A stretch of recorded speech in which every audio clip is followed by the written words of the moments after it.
And 125 days out from the general election, U.S. Senate nominee Graham Platner resumed his series of town halls today. Here's a look at what he had to say in Cumberland a few hours ago. It was a great life, and it's all gone now. And the only reason it's worth tackling is for us to go fight for the politics that we believe in, and that's what we're doing here. Democratic nominee for U.S. Senate Graham Platner back on the town hall tour, speaking to how his life has changed in the pursuit for Maine's Senate seat this fall.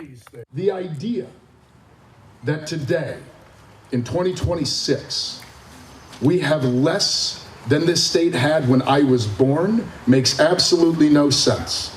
At stop number 85 in Cumberland, about 200 people gathered to hear Platner out and his offensive on career politicians. These things have come about because of the policy choices of establishment politicians like Susan Collins.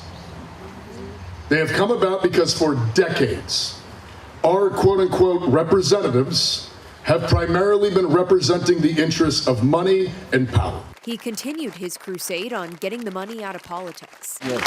This country needs to make it illegal for Congress people to trade stocks and bonds and get rich off of their public office. And Platner's accused Senator Susan Collins of doing just that. Collins has denounced those claims. He also took issue with Collins touting her bipartisan voting.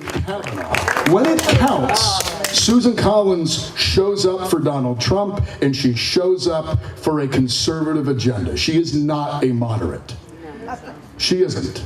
She is as dedicated to a radical conservative project as anybody else. She's just been given permission to occasionally try to trick us. Platner says he's running his campaign for working-class Mainers who are struggling under the federal administration. No one likes to live in interesting times, but we do. And throughout America's history, there have been moments where our democracy has faced mortal crises. In these moments, the Americans who rose to the occasion, who protected the project, they understood it was not enough to go back to what they had. They had to fight for more. So after that stop in Cumberland this evening, Platner held another town hall in Scarborough, marking stop number 86. Senator Collins has held none.